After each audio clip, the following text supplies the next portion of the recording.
Good day, my dear brothers and sisters. I am Father Joel Hason, a priest of the Archdiocese of Manila. I am the Dean of Studies of the San Carlos Seminary here in Guadalupe, Makati. I am also the head of the Commission on Family and Life of the Archdiocese of Manila, and I am also the spiritual director of the Couples for Christ.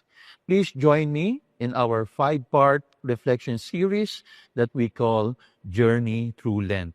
It is our reflection on the 5 Sundays of Lent as we meditate on the passion, death, and resurrection of our Lord.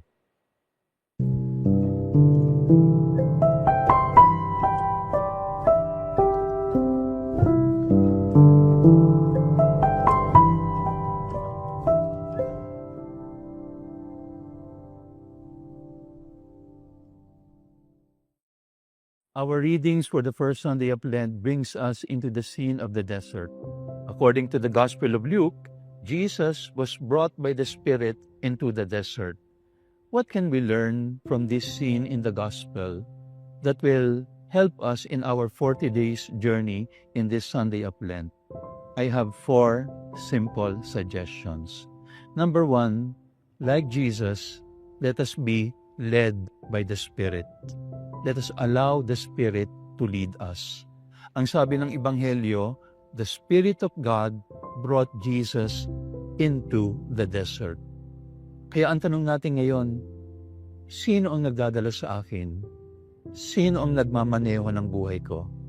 Is it the Spirit of God or is it the spirit of the world? I remember right now the story of a young man. He was very confused. He went to his spiritual director at ang sabi niya, Father, ang pakiramdam ko, mayroong 2 beasts fighting each other. One brings me to the good, one brings me to the bad. I wonder who among them will win.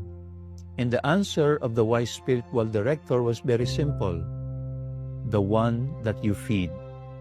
Kung sino ang pinapakain mo, yun ang mananalo. Dahil kung sino ang pinapakain mo, yun ang mas malakas.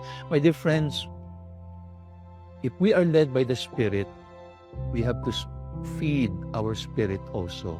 That is why in the Gospel, when Jesus was tempted to turn the stones into bread, He said, not by bread alone does man live, but by every word that comes from the mouth of God.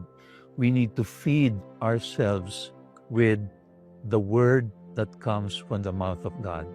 When we do that, we will be led by the Spirit. And that brings us to our second point. And what is the second point? We need to embrace humility. God is the one who is control. We began the season of Lent by putting ashes on our forehead. Ashes come from the soil. It is a symbol of the soil by which we were created and to which we will return. It comes from the word humus. And the word humus means humility. It means soil. And so whenever we put ashes on our forehead, we are called to embrace the virtue of humility. We are not infinite. We are finite. We are not immortal. We are mortal. A time will come, tayo ay lilipas din. Kaya magandang itanong natin sa ating sarili, Panginoon, pag dumating ang panahong iyon, nawa sa iyo ako tutungo. And so in a spirit of humility, we recognize, Lord, lead me so that when my time comes, I will always come to you. So embrace the spirit of humility. Thirdly, we need to be nourished by the scriptures. If you notice in the gospel, 3 times the devil tempted the Lord. And for 3 times, the devil quoted the sacred scripture. Buti pa yung diablo. Kabisado ang banal na kasulatan. Sana tayo rin.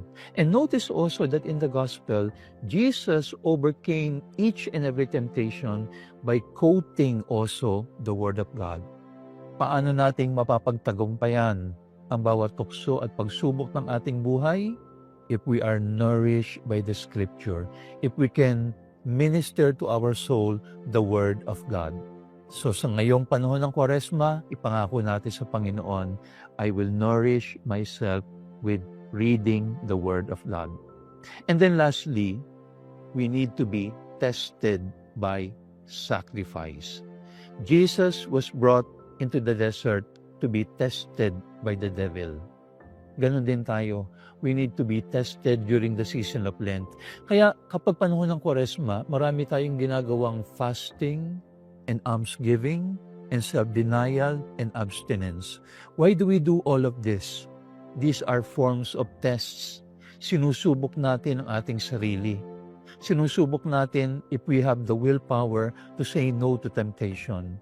Why do we fast from food? Not because food is evil, but because we recognize there is a greater kind of food that our soul should be hungering for. So, tested by sacrifice. My dear friends, now that we are in the first Sunday of Lent, let us remember those 4 simple principles. Remember the word Lent. Led by the Spirit, embrace humility, nourished by the Scriptures, and tested by sacrifice. God bless you.